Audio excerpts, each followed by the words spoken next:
Hey, what's up guys? Welcome to another episode of Pat Taste Performance. Today in the driveway we have this beautiful Ariens Professional Series 28. This comes with a 420cc Briggs & Stratton engine that is carbureted. You know how we feel about EFI around here. This has the auto turn and this is the Professional Series. So you get the upgraded gearbox as well as the hydrostatic transmission. I'm almost positive this also has a double belt auger kit, but we will definitely confirm that as we get into this. This machine is here for a couple of repairs and it's also here for a tune-up, and I'm kind of nervous about this because this machine is in really poor condition.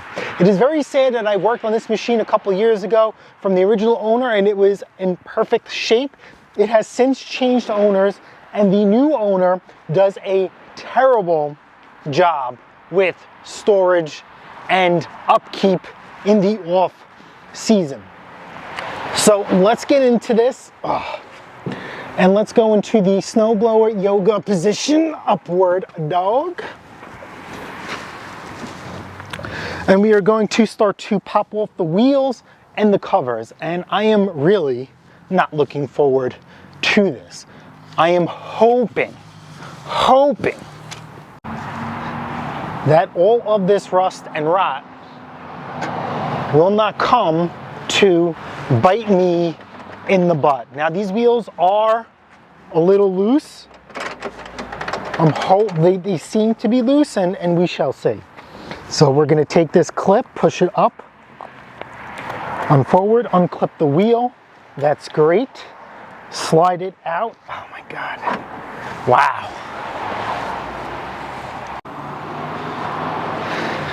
Look at this. Look at this, look at this. And that keyway came off, let's save that. What we do to one side, we must do to the other. And he said he had this machine serviced 2 years ago. There is some evidence of that, but what we're doing now is always overlooked. And this is why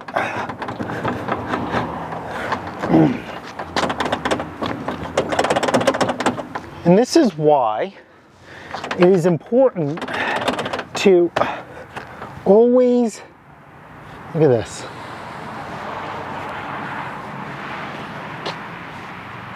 It's dirt, rust. It's important to do as much as yourself as you can, because then you eliminate trusting people and paying them a premium.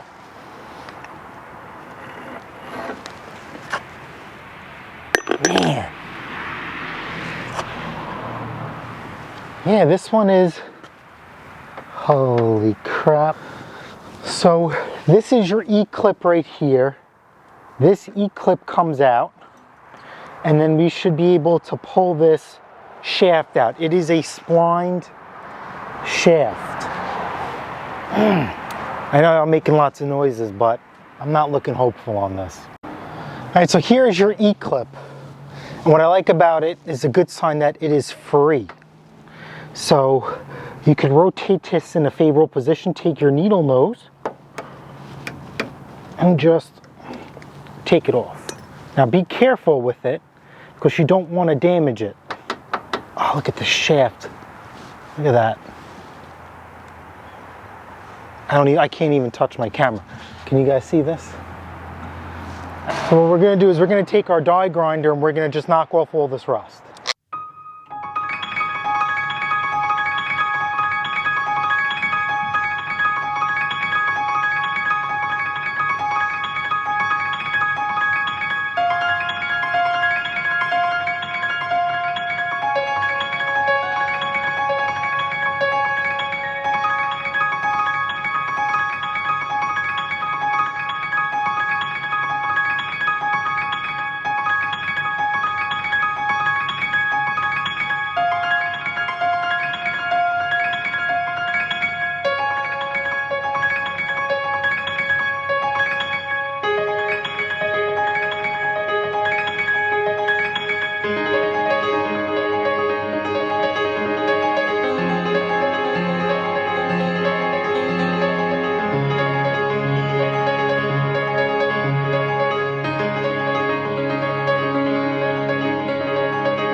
Okay, and then off camera, I'm gonna do the other side. All right, so now we have the axle shafts polished to the best of our ability. This side is a solid axle. This one doesn't come out. So anyway, let's pop off this belt cover. 1, 2, 3, 4, 5, 6. This is 10 millimeter. Look at this. Look at these screws. Let's put them in our fancy holder right here.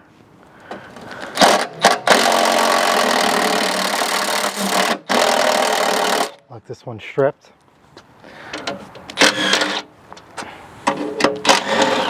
Again, this is not Ariens' fault. This is complete owner neglect. 1, 2, 3. Yeah, see, these tops are stubbies, and we'll do the 4. This is longer.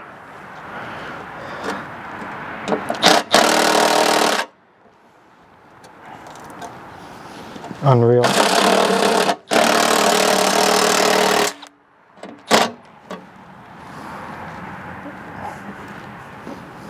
Unreal.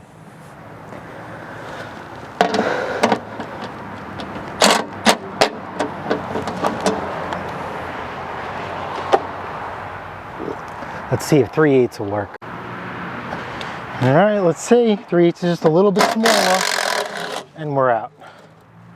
All right, I'm happy about that.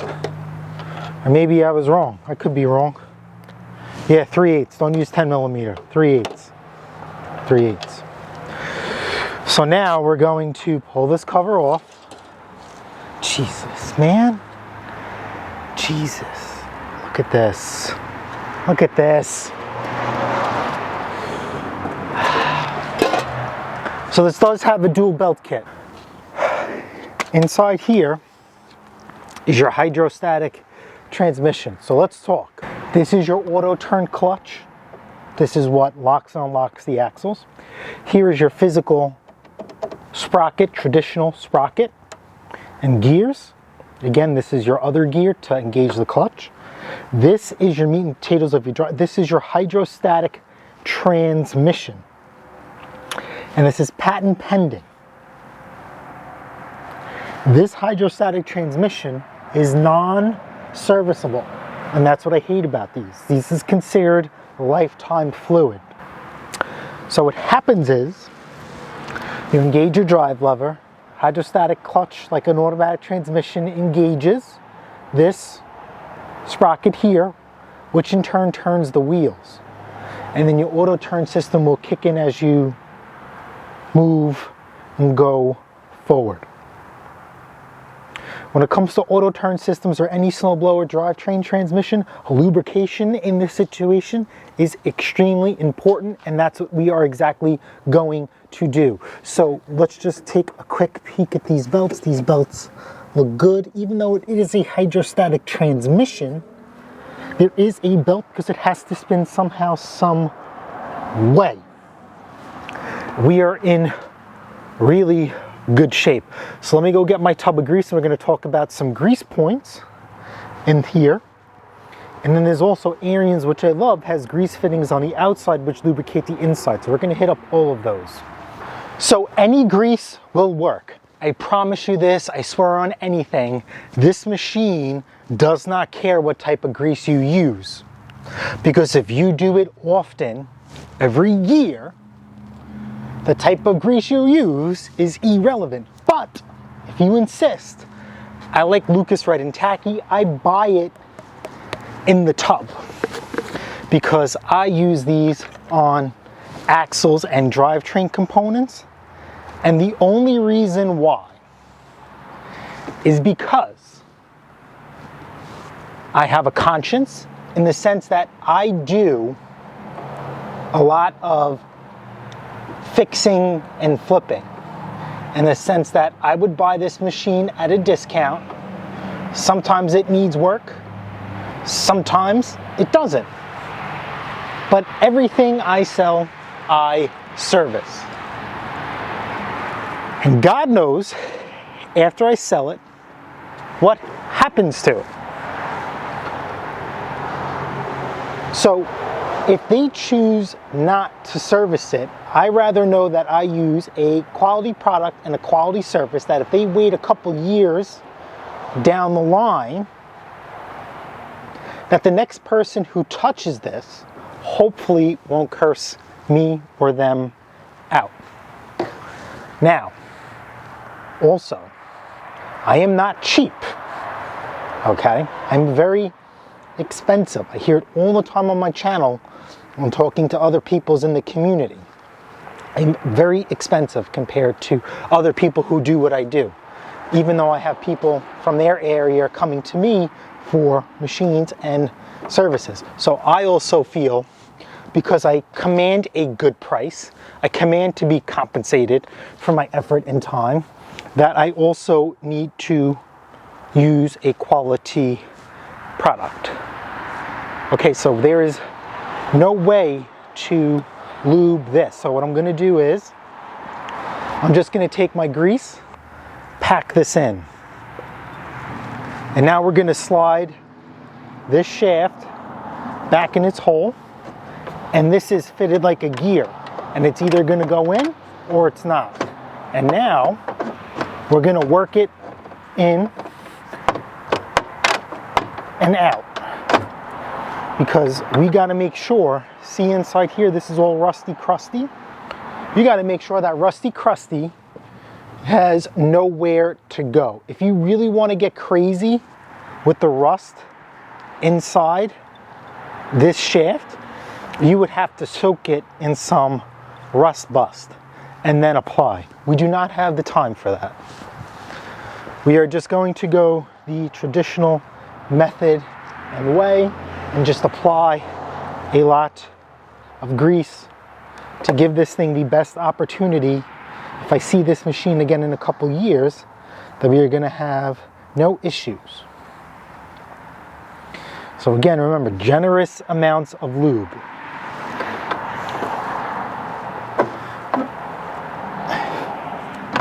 There we go, look at that. And look how easy that shaft comes out now. And see how I'm working the excess grease as we pull off back in there? We are putting it in there. And see, it's also what I'm doing. I'm rotating. I'm working the grease in. One last time for good luck. Let's put a nice coat of grease on here. Whatever is excess, right, is gonna be pushed inside, and that is not a terrible thing. Let's lube our splines.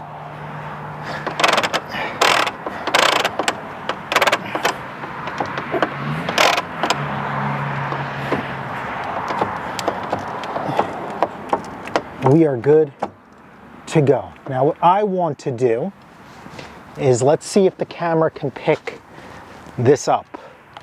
I'm going to zoom in.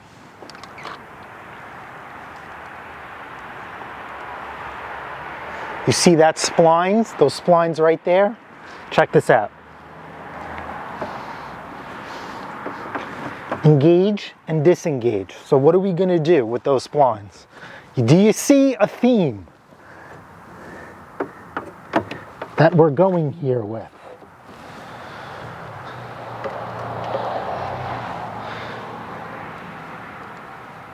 And even if we get it on the chain, that is not a big deal. Let's pull our shaft out. And you see how we could generously move this gear in and out? That's what we're doing, baby.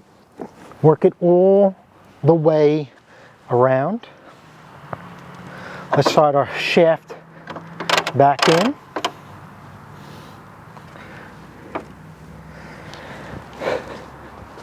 Oh, my hands are greasy. This is why I need a cameraman. Guys, if you guys found this video helpful, entertaining, subscribe to the channel. All right? Because eventually we could work up to a budget where I could retire the missus nice and early. And we could have a camera person here. All right, let's slide this rim back on. I want to do something a little different. Don't forget your spacer. It doesn't matter which way it goes. When you slide it, there's going to be an excess of grease. That is fine. Just take your finger, whirl it, and put it back on here. Now what we're also going to do is take this rim with no keyway installed, put it on here, and slide it. Put it on here, spin it, slide it, get that grease working inside that shaft. Take your grease again, this is why I buy it in tubs, and just polish this shaft. If you guys want to support the channel, the missus and I started a little parts and materials page. Link will be in the description if you choose to support us. Buy the tub from us. The missus handles all the shipping, so she will probably send you a nice little message for your continued support. One more time. In here, spin.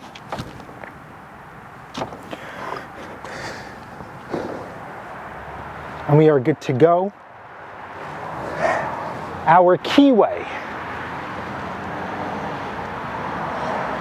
I'm just going to spin the sprocket so you guys can get a good view.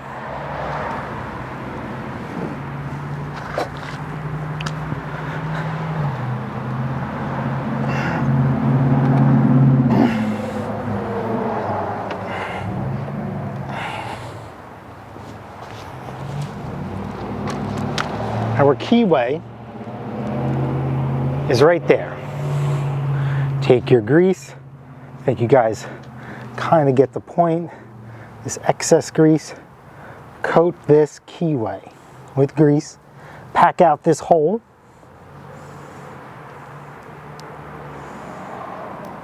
and put your keyway in here, work it in. Now your rim is going to have a slot, so line up that slot with the keyway.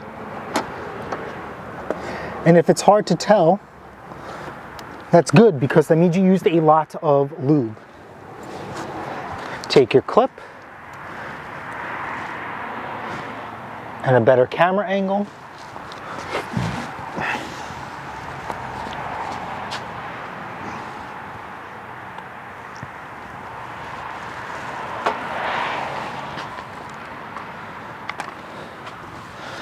And line it up.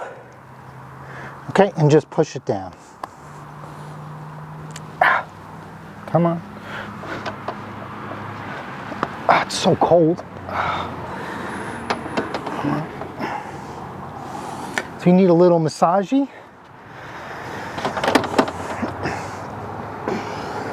What are we hitting?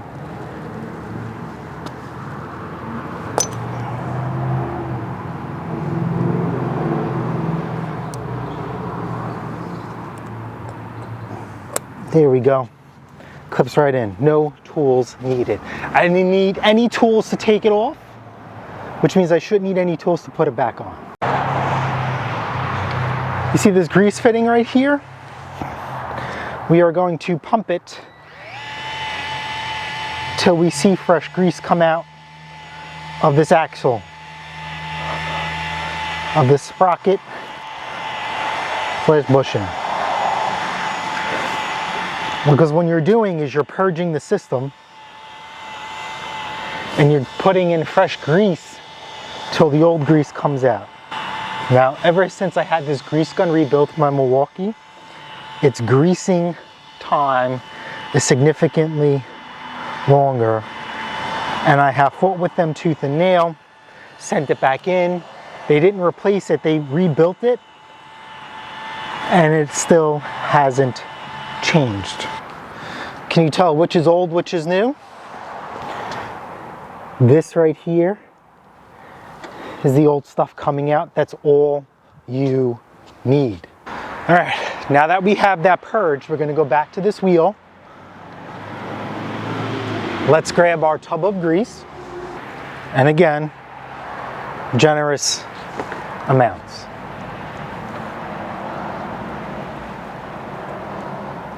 Do not please, please do not cheap out on grease. Not in the type of grease that you use, the amount that you use. Be very generous of it. There is no such thing as too much lube. That's your life lesson here as well. We're doubling up as a life lesson channel. And remember, we're going to spin it one way and the other way.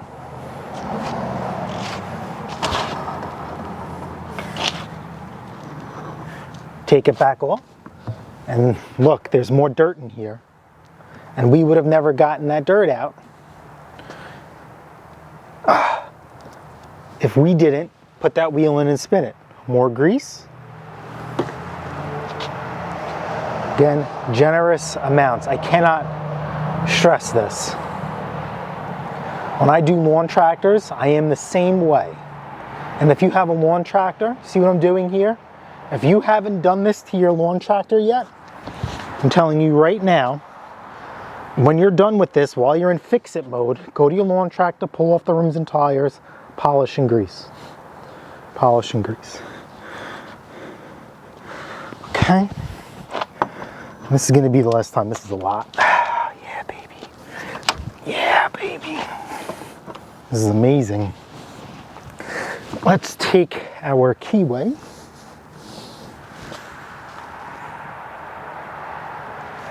Cover the keyway in grease. Remember, this is a very greasy job. Stick it in there, move it back and forth.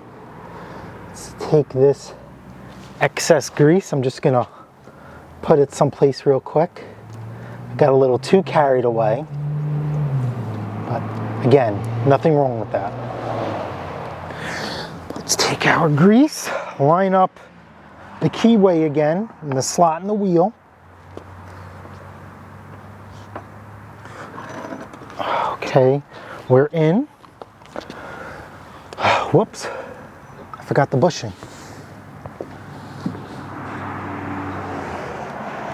Okay, bushing, keyway, reapply, in she goes. Just like that. Push the other rim the other way. Come on. Come on. This shaft needs to go in. So let's take our pliers with our non-greasy hands. We're going to do two things. We're going to push this axle, the passenger side, in. Okay.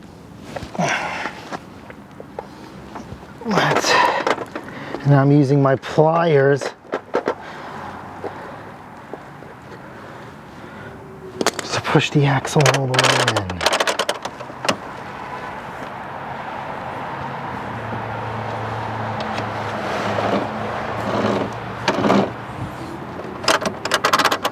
Come on, buddy. Give me a sign.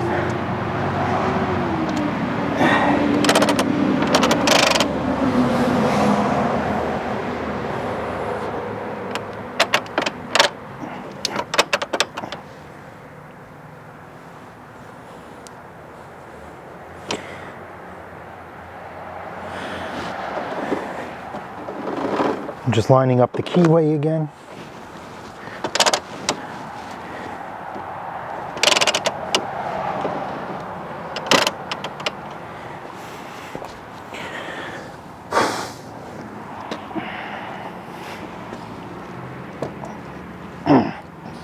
Maximum clearance.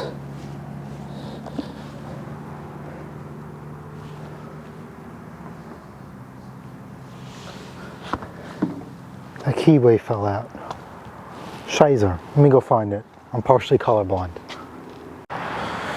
We're going to take our E-clip.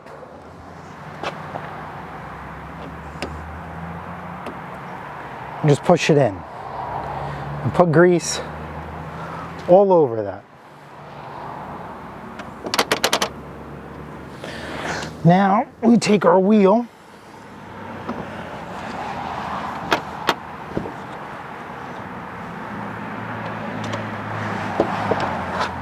with the keyway. And this axle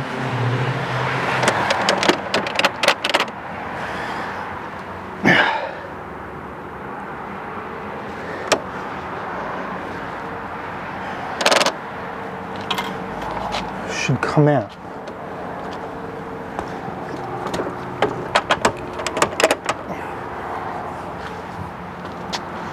Now, what I did is, it's hard to see on camera, but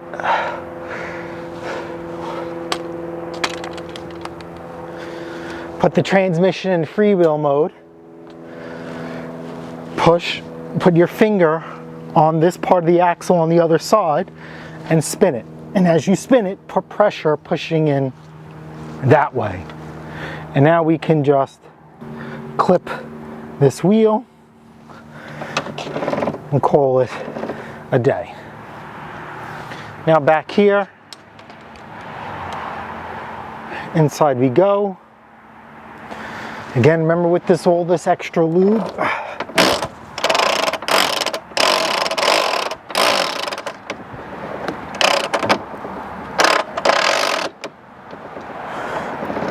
see that? That's where I did the extra lube. And if you care, take the extra lube off the rim.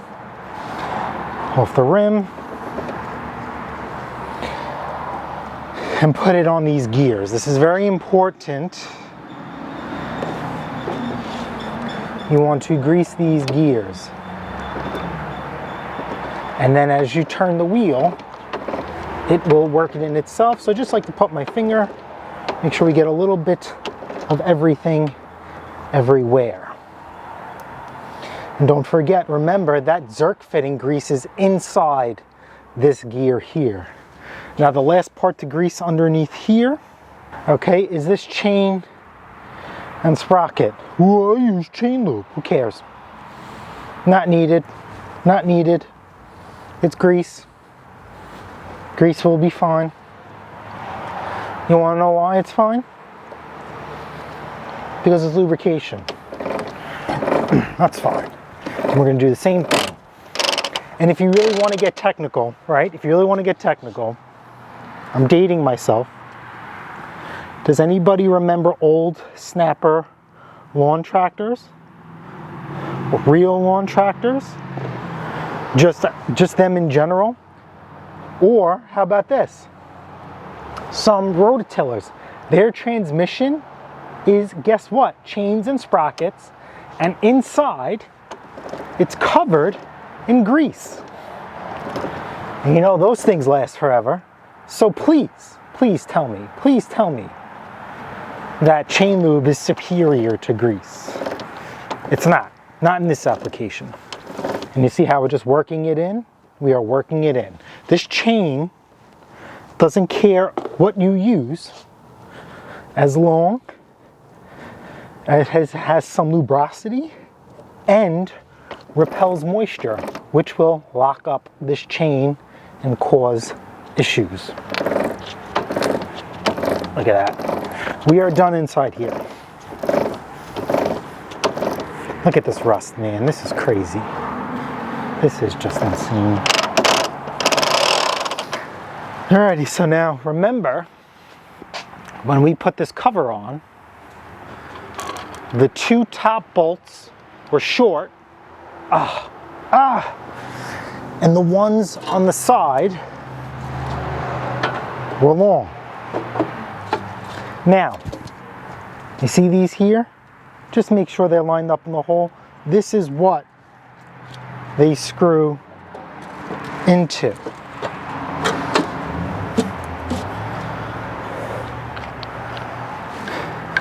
Now normally I would put anti-seize on here, but since my fingers are covered in grease, we're gonna use grease.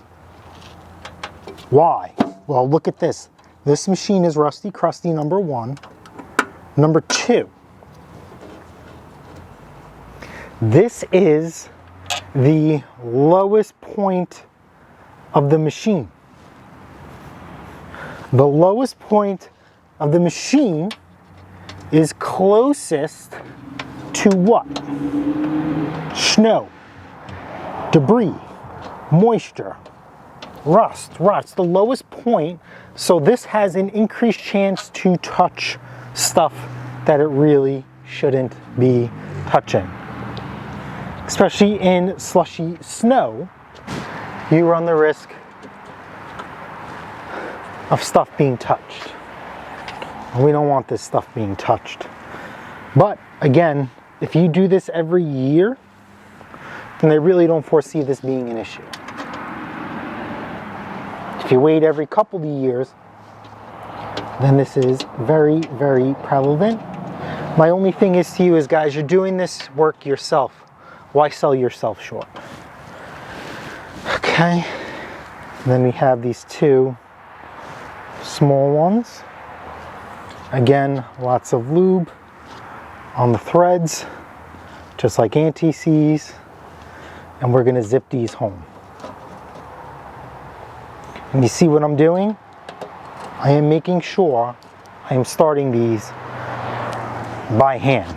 All right, so I'm gonna snug them down off camera, back down to Snowblower Auger, and we're gonna go from the top. Just so you guys can see, either a nice gear wrench or a ratchet will get this done. So at this point in the video, the machine is practically almost done. All we have left is the engine.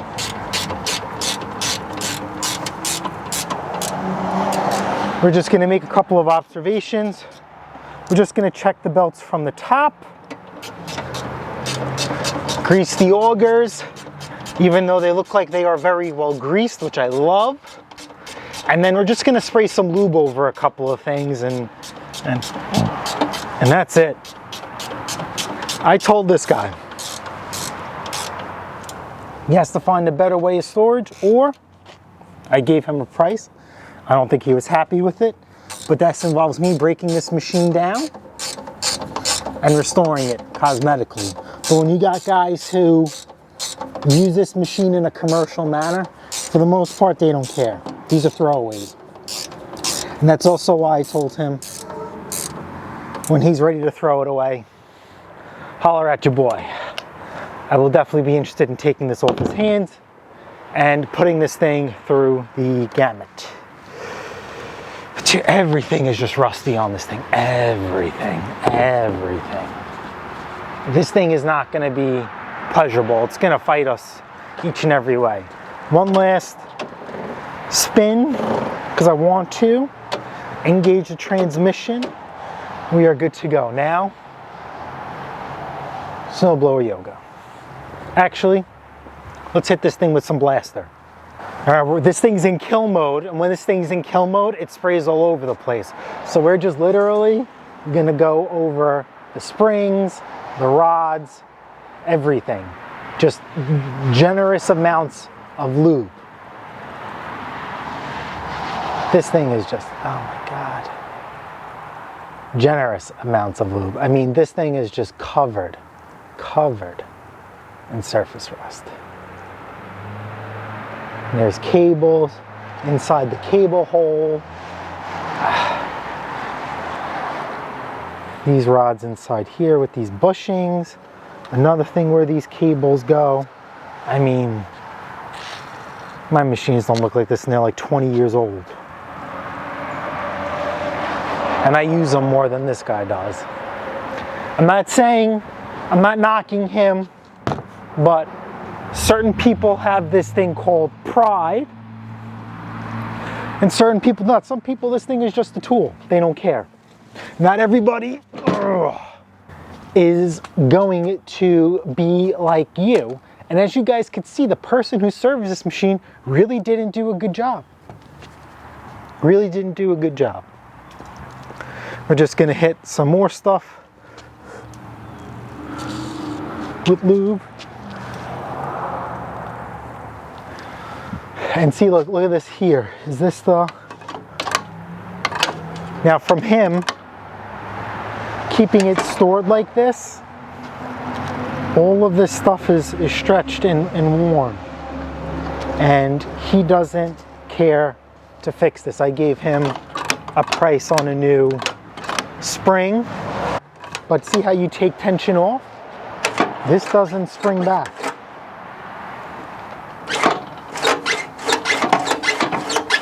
It does not spring back. Now that's not Ariens' fault that this doesn't want to spring back. Whose fault is that you just let this thing to die? So we're just gonna hit some lube inside here. Inside here is just a metal gear with a plastic gear. Just some lube in there will be just fine. This is an unlock, so you have to pull it back to unlock it. And look at that. She is good. Here, you know what? Let's pull this. Let's pull this off. That looks like 3/8 as well.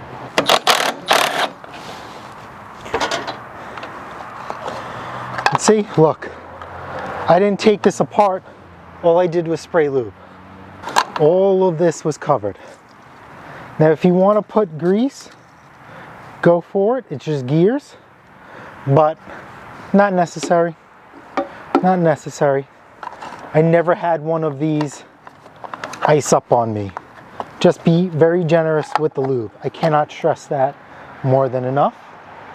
And of course, we're going to take some grease. That's what I'm talking about. That's it. Just like that. We're going to put it right here. That's all we're going to do. We're going to send it home. Next, we're going to pop off the belt covers. You have one bolt here, and you have one bolt on the other side. Please use mechanical instinct. Now, Ariens belt covers, you see how I just loosened that? You don't have to take that one out. This one on the other side that I'm not showing you has to come all the way out. Oh, and just so you know, this is model number 926066, serial number 000272. And just because this machine is rusty, I am taking that bolt all the way out. Let's see. Here we go. So this is a triple belt machine. Uno, dos, tres. 2, 3, 2, 1. Now we're just going to look at these belts. I really don't see anything. And we are going to leave that for now. Once we start this machine, we're going to make some observations. Now, let's go over to the business side. This is already been serviced, so I'm honestly not going to touch it in that manner. But as you guys see, look at that grease fittings. Look at those grease. That is how you grease your augers. Now, these augers, he broke a shear pin, are misaligned in the sense that this auger should be matching this one here. But you see how I could move this without moving the shaft? These augers are free. This is a oil-filled gear case. People complain that they have oil coming out of their gearbox. That means there is a failed or blown seal. Fine. I'm telling you right now, I do not put oil in a gear case. Older machines have grease in them. And some of the older ones have oil as well. That's too big. Now think about this. What is the difference between each machine from grease to oil? There really isn't. They are still using the same metal. They are still using the same components. So why switch? Why change? And grease doesn't really leak out at the rate that oil does. Grease will sling itself out, which is fine. Oil will just leak out. grease sticks to things. So this is a 9/16. Oh, this is loose. Now there is a way to check the gear case. I don't care. You dip a stick in here and you get to see how much is in here. Don't care. We're gonna take our grease gun. That pours out really, really slow. And we're gonna stick it in there.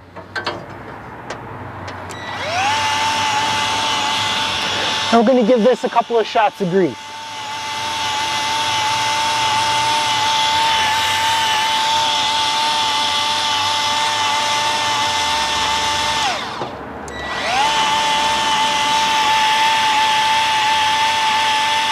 God, this thing is so slow. Now that it's cold, grease comes out even slower. I'm ready to throw this thing in the garbage or buy a new one and put this in the box and give it back and say this thing's a piece of shit. Oops, sorry. It is coming to that. So slow. Here we go. Let's torque it down.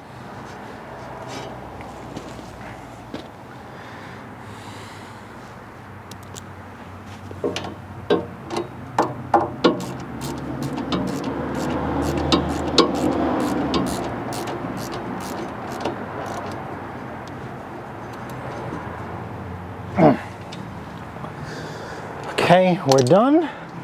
Next up, we are going to fire up the air compressor, make sure the tire's at the proper PSI, and set the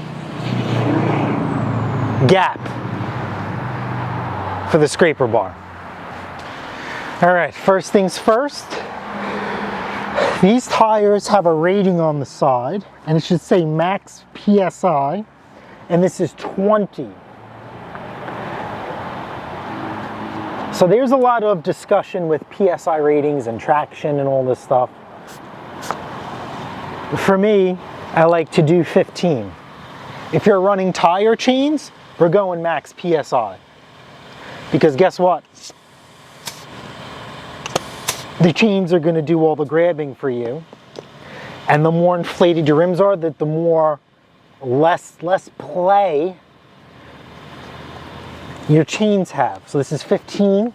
This has a nice digital gauge on it. Sometimes it works, sometimes it doesn't. So I don't want you to think I'm being fancy. That's why I have my El Manuel one. If I had to do it all over again, I would have went with an El Manuel one instead of paying good money for a digital one that sometimes works, sometimes doesn't.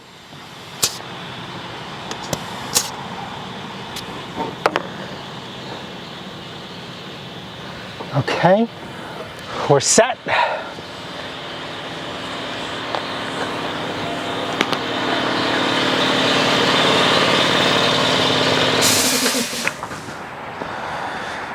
All right, next step is we're going to check the functionality of the machine.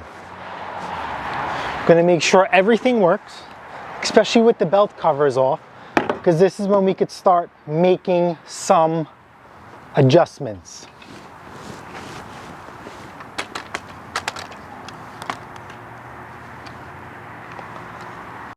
Alrighty, so let's get this started. Quite some time.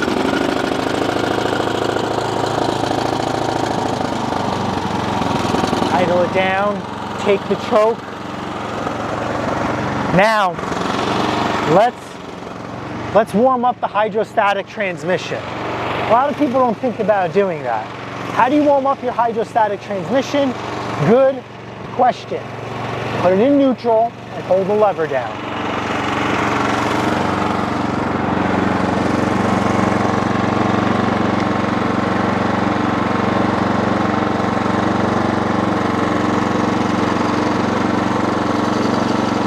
That's it. Just hold it. Now, as the engine warms up, so will your hydrostatic transmission. just like 30 seconds, a minute, a couple minutes, whichever tickles your fancy. You could put a clamp on here and walk away, which I really should have done. All right, so now what we're gonna do is we're gonna check the functionality. This is why I left the belt cover off. Let's engage the belts. They spin, let go, and the machine stops. There are no adjustments to be made. Now, we have the chutes, which we already did, but let's do one more time. This one we know the spring is shot. Okay, now we're gonna check the gears. We're gonna start in reverse, and then we're gonna go slowly up, see how it's changing, and then we're gonna go up. Go all the way back. We're gonna go in crawl mode.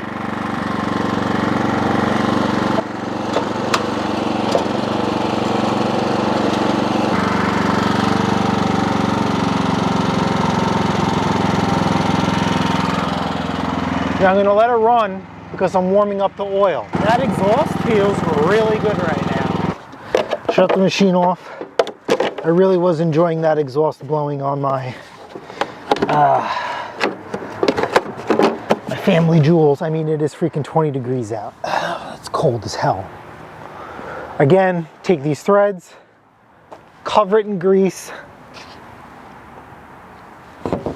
and it is adjusted. And then I promised you guys I was going to take the other bolt out, even though you don't have to. I have to, because this machine is so rusty, crusty, that it just can't be trusted. See? This is the difference between you working on your machine and having somebody else who isn't as thorough as you or I. What I'm doing here, this is how I tune up every machine. This is how I service every snowblower before I sell it. There is no lie. When I tell you that I go through almost every inch of this machine, I'm putting anti-seize and lube on places where other mechanics have not. That is very, very true. How you doing? Happy New Year. What was that? Yeah. Yeah, go ahead, man. Appreciate it. You want to say hi? It's not live. I'm doing a video now. I'll upload it later. I'm Pattay's Performance on YouTube. Yeah, my hands are greasy. Pattay's Performance. P-A-T-T-A-Y. Apostrophe S. P-A-T-T-A-Y. A-Y? Apostrophe S. Oh, thank you. Be good. Stay warm. All right, so the tires are inflated. Next step is setting this gap. Now, it sucks for me in the sense, if you guys look, you don't have to, Helen Keller could tell. I do not have a flat driveway or surface. So let's just get some lube. Let's prepare ourselves. Just gonna hit these bolts. Oh, Daddy still got it. It's 9/16. Now I use a paint stick because I fight with people over this. Your scraper bar is a lifetime part. Nope. If you keep your scraper bar properly adjusted every year, you will never run through it. Your skid shoes are supposed to wear out, not your scraper bar. But they are there as a buffer to the bucket. Oh, man.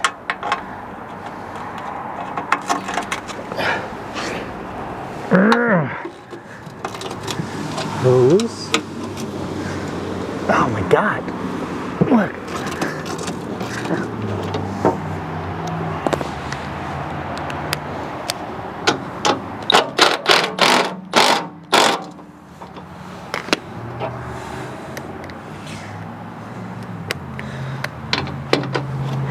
Now with the scraper bar down, push it down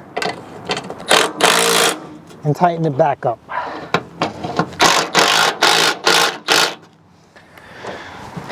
Now,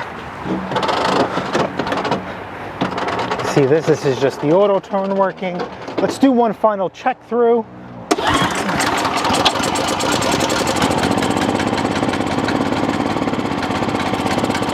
We gotta change the oil.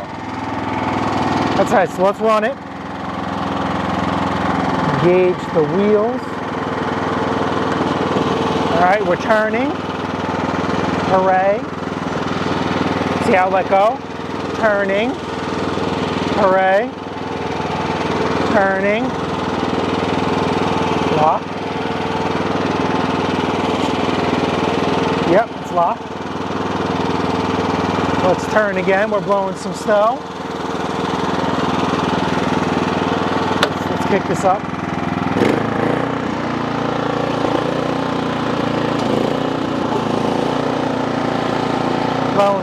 Blowing snow, make a pass, turn, and we're blowing again. Is it wandering? Yeah. Make another pass.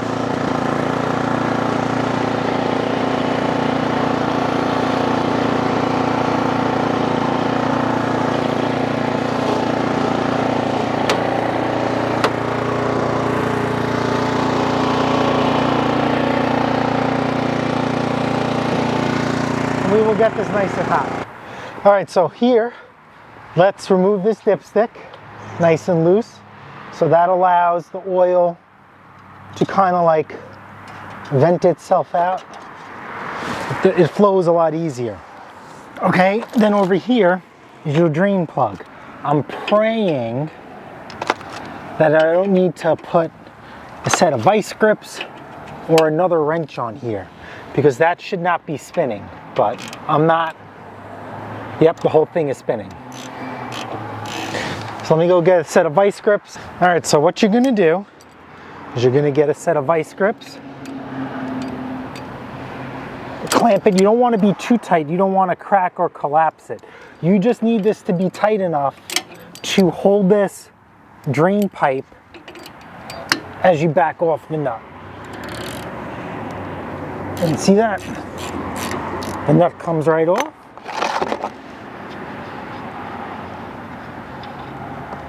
Now it's time to drain. And just let it come all the way out. Right into the pan. Now you see it's been a couple of minutes. See how there's no oil coming out? Look. You tip it back, some oil comes out. Does that really make a difference? No.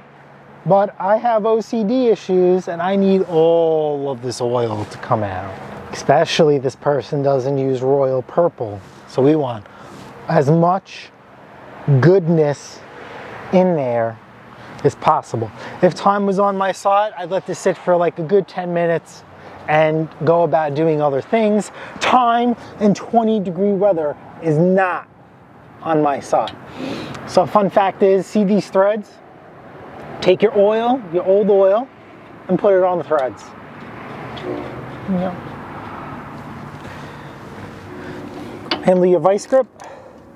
Righty tighty, lefty loosey.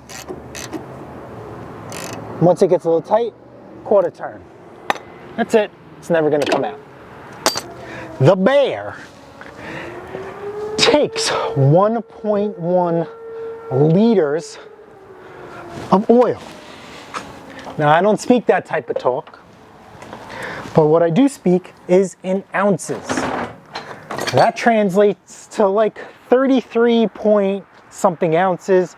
So what I like to do is, believe it or not, I'm going to fill it up with 30 ounces, check the oil, and make some adjustments. But 33. Now, we are going to be using some royal purple goodness.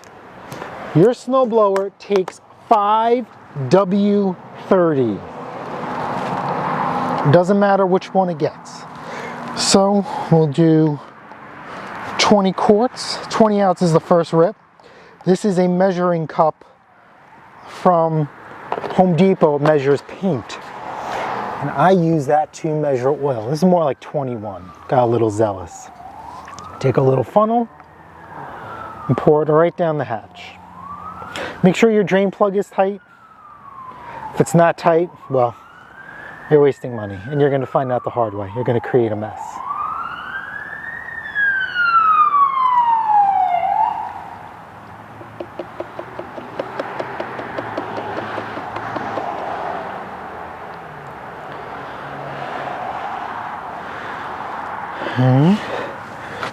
And some more royal purple. So we did like 20, 21.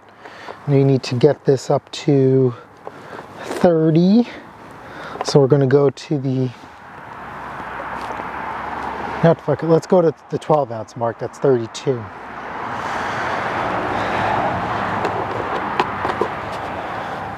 Alrighty.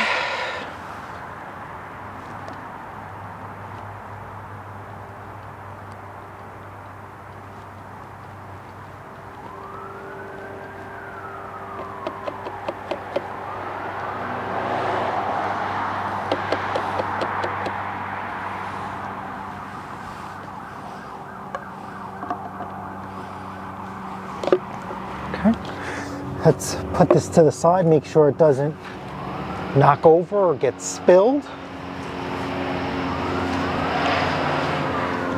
Let's take our dipstick, clean that. Now what I'm going to do is I'm going to do a couple of dry starts and we're going to get that oil flicking around. So the key in the off position, pull my hand. And that's all we're doing. We're just flicking this oil around. And then we're going to check again. See this here? See these two dots? You want it to be at that top dot. On some machines it'll tell you how many ounces on the dipstick, but this one does not. Stick it in. Twist, pull out, and we are low at 32. Let's show that one more time for the camera. We're low. And this is why it's important to check.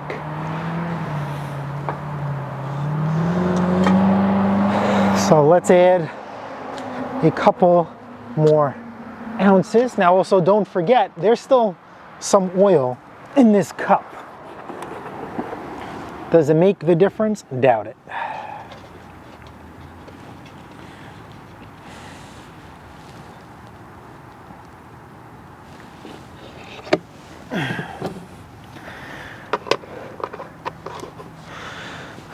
So this is about 2 to 3 ounces. And don't forget, there's going to be some oil still left in this cup.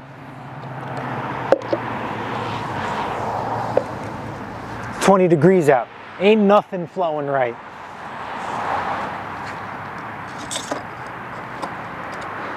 And repeat. And we are, one more time, we got oil in the shaft.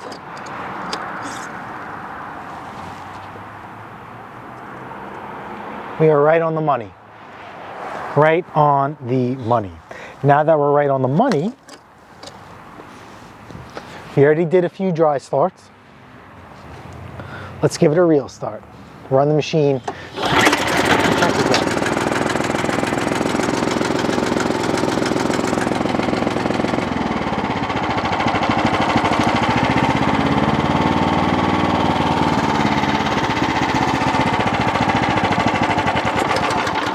Okay, one more time.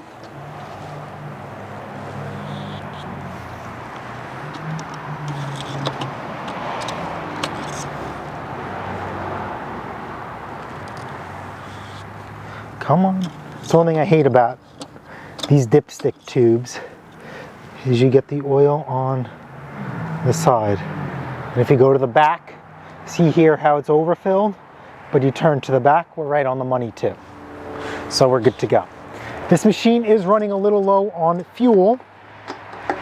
His tank is in really good shape, which we want to keep that way. Let's get some seafoam in this mother. Right, what it's going to do is going to stabilize the fuel and also clean. We're going to put 2 caps full, even though 1 cap full is fine. Listen, if you want, this seafoam is petroleum based. You could dump the whole can in there and not have any issues. Let me repeat that one more time. You could put the whole can in there and not have any issues. Put some fresh fuel in there to let the seafoam mix. I probably gave him about 1/4 of a tank. We don't know if he's going to use it or not, so 1/4 of a tank is more than enough. When you get snow, you top it off. Now let's mix that seafoam in. Let's run it for a bit. Time. This thing is warm.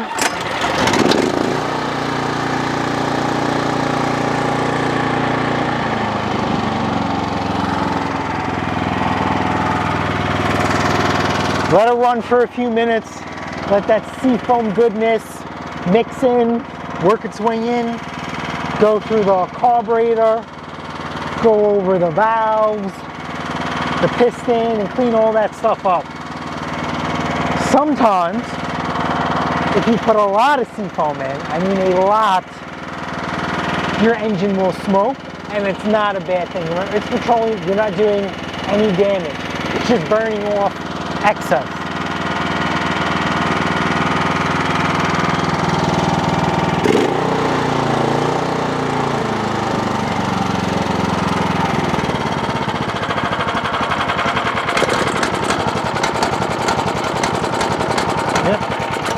She's good, that's with the choke. Now, I am not going to touch the spark plug because the machine runs. Why bother?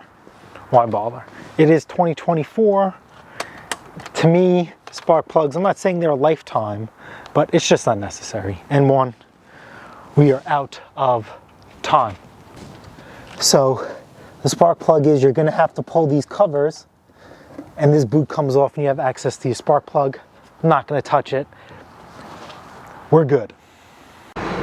Alright guys, that's it. Snowblower tune-up is done. You are good to go to the next storm. One thing you want to maybe do before you start to blow snow is just take some PB Blaster or any lube and cover the inside of everything. There's absolutely nothing else you can do to this machine.